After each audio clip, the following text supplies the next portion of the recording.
Okay, assalamualaikum warahmatullahi wabarakatuh. Sa ngayon ay katatapos lamang po ng ikalabing-tatlong regular session ng 36 Sangguniang Bayan dito sa Dato Siswat Municipality Session Room.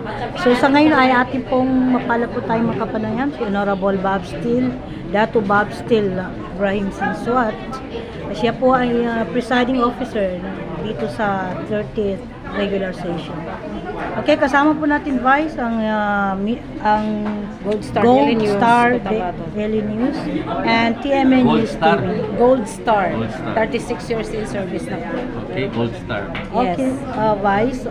Unang-una po, unahin po natin yung ating peace and order dito sa Dato Siswat.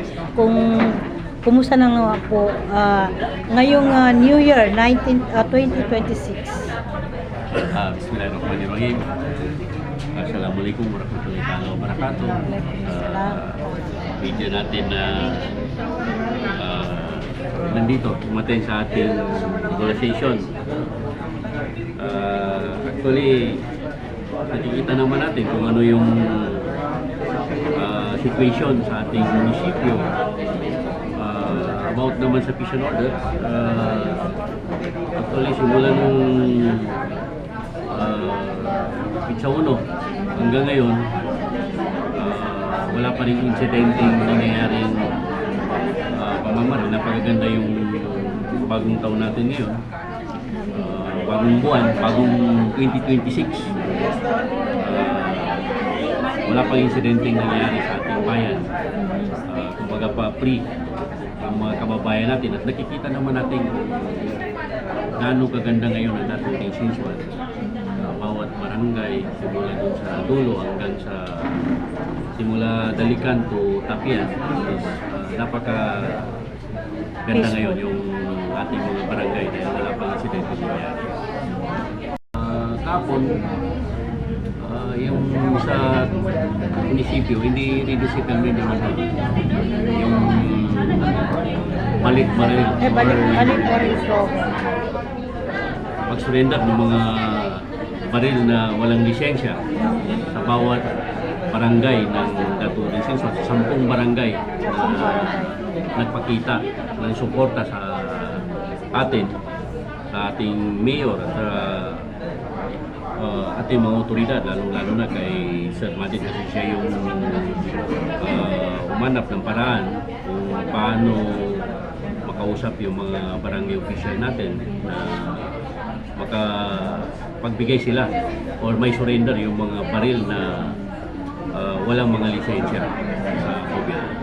So sa pamamagitan ba itong pagbalik baril program or pag-surrender ng kanilang mga armas, Vice? Simula ba ito na mas lalo pang maging peaceful po ang Dato Siswat? Yes, kasi sa totoo lang, ang bayan, walang dadala ng baril or walang baril sa isang bayan, maliban lang sa ating mga otoridad, wala siguro mangyayaring mga krimen or pamamaril kung walang pag-alagalang mga baril sa ating mga barangay. Kaya iniikayat natin yung lahat ng mga barangay, lalong-lalo na yung mga ibang barangay na hindi pa naka-surrender, kasi 10 barangay lang yung nag-surrender pa. Pero alam ko na yung ibang mga barangay, marami naman doon na willing na doon. Kumbaga pa makipagtulungan sa ating mga kapulisan, may surrender yung mga baril na walang mga lisensya. Malaking tulong din ito, Vice, sa ating mga mamamayan na may mga rido. Siyempre, napakalaking tulong yun. At makikita natin na ito ginagawa kong halimbawa, yung bayan ng Dato Siswat. Kasi doon sa Dato Siswat, kahit saan ka mang pumunta ng barangay or anong barangay ang pupuntahan mo, wala kang makikitang nagdadala ng baril, maliban lang sa ating mga military. Kaya bakit sila nagiging zero crime? Dahil sa wala na kasing gumagalang armas sa bawat barangay. Kasi ang isang taong umawak ng armas, iba yung pag-iisip. Lalong-lalo na kung magkaroon ka ng kalitan na lalong-lalo na ngayon, ang maraming mga problema ngayon dahil sa settlement ng mga lupa. Pag nagkaroon ka ng problema na magkaroon ka ng alitan, pag hindi ka makakaya, minsan ang tumatatak sa isip mo na gagawa ng kasamaan dahil meron kang baril. Lalo na kung magkasumbatan o magkapagsuntukan, hindi ka makakaya makipagsuntukan, sigurado 100% na kukunin mo yung baril, makakaroon ng daas na pangyayari. Baka meron po kayo enlighten ngayong 13th regular session, yung pangkalahatan po. Actually, yung session namin ngayon, marami kaming ginawang ordinance. Katulad nung hiningi ni Papa sa atin na ligban yung pagbabawal ng alak sa ating bayan. Pero meron kaming di sinama sa mga barangay na kumbaga pa katulad ng Awang, Tamuntaka, ay alam naman natin dito na ang karamihan ng tao dito is Christian area, hindi naman natin pwedeng pigilan yung mga kapatid nating Kristiyano sa kanilang mga kasanayan. Pangalawa, yung mga motor na open pipe, sinali na rin natin sa ordinance na binabawal na sa buong Datuudin Sinsuat yung open pipe, pero meron na rin yung category kasi depende yun sa lakas ng motor, kasi meron yung sabi nila na 150, 200 hanggang 300, doon lang tayo magbe-base ng pwedeng maging open pipe. Kasi hindi naman natin pwedeng pigilan yung halimbawa yung mga big bike na yan, yung malalaking mga motor na yan, kasi talaga naka-open pipe yan. Pero yung mga motor na maliliit na ginagawang open pipe, yun yung pinagbabawal natin kasi talagang kumbaga pa nagugulo nila yung mga buong sambayanan ng Datuudin Sinsuat, lalo na paggabi. Meron pa doon isa, katulad ngayon, nung sigarilyo. Ipinagbabawal na rin natin ang paninigarilyo sa area na hindi dapat na makapanigarilyo, sa mga open area. Meron tayong designation na designated na area na pwede ka lang magsigarilyo doon. Pangatlo na yata. Yung pangatlo, doon sa ordinance na pinasok na rin natin yung lifeguard sa bawat beach resort. Kailangan lahat ng resort sa buong Datuudin Sinsuat ay magkaroon sila ng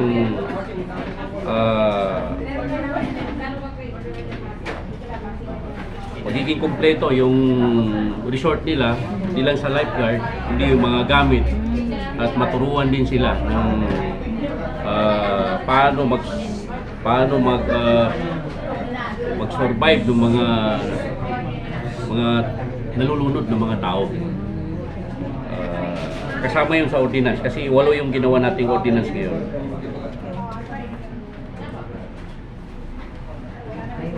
Pati yung road clearing natin sa Tamuntaka to Awang, kasama na rin yan sa ordinance natin na yung mga sasakyan sa gilid ng karsada na nakakasagabal sa highway, kasi alam naman natin yung highway natin is 4 lanes.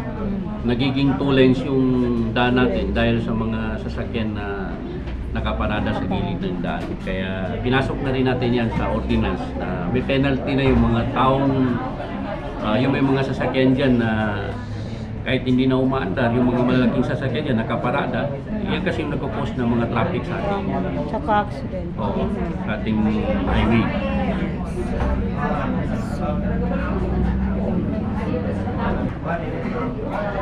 Yung sa paninigarilyo, Vice, mayroon bang karapatang penalty dyan? Meron yun. Magkano sa first offense? Di pa na-tackle yung mga violation fee. Okay. At least na naumpisa namin ngayon sa next session, doon na namin ma-finalize kung ano yung mga violation na pwede nilang mabayaran sa ating munisipyo. Tsaka yung open pipe na motor, may Ganun pa rin. karapatan na Meron pa rin yan silang pananagutan sa ating batas. Okay. So, meron pa bang ordinance or yun na yun? O baka meron pang final message sa ating mga kababayan? Final message. Kung Ng kwan. color coding. color coding. Color coding ng mga cycle natin. motorcycle. Yes. Mga abal-abal na nagbibiyahe sa ating mga barangay. Pang-anim na yun. Kasama na rin yun sa ginagawa natin ng ordinance kasi nagpo-post din ng traffic. Pangalawa, yung pagre-renew ng kanilang mga mga license. At saka yung mga driver kasi na kailangan maigpitan na rin natin yan.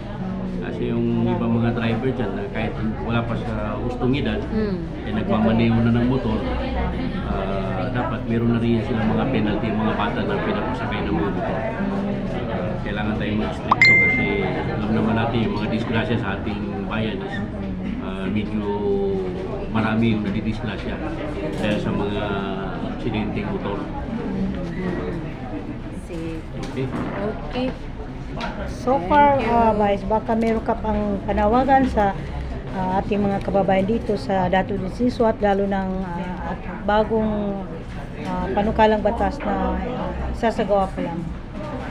May panawagan ko lang sa ating kababayan sa Dato de Sisuat na yung mga ginagawa nating ordinance sa ating mga barangay, sa ating munisipyo ay sumunod tayo kasi yung ginagawa naman natin ay hindi para sa atin to kundi para sa sambayanan ng Dato de Sisuat na malagyan ng solusyon yung lahat ng nagiging problema sa ating munisipyo. Dahil sa ito ang tingin natin na makakabuti sa ating bayan, kaya ito yung gagawa natin ng akbang na matugunan yung mga problema sa bawat barangay o bawat area sa Dato de Sisuat. Salamat. Okay, bye. Maraming salamat. Yan pong panayam kay Honorable Dato Bagtil Ibrahim Sisuat dito sa Dato de Sisuat Municipality Session Room Sub-Office, Tamutaka, Maguindanao. Wassalamualaikum.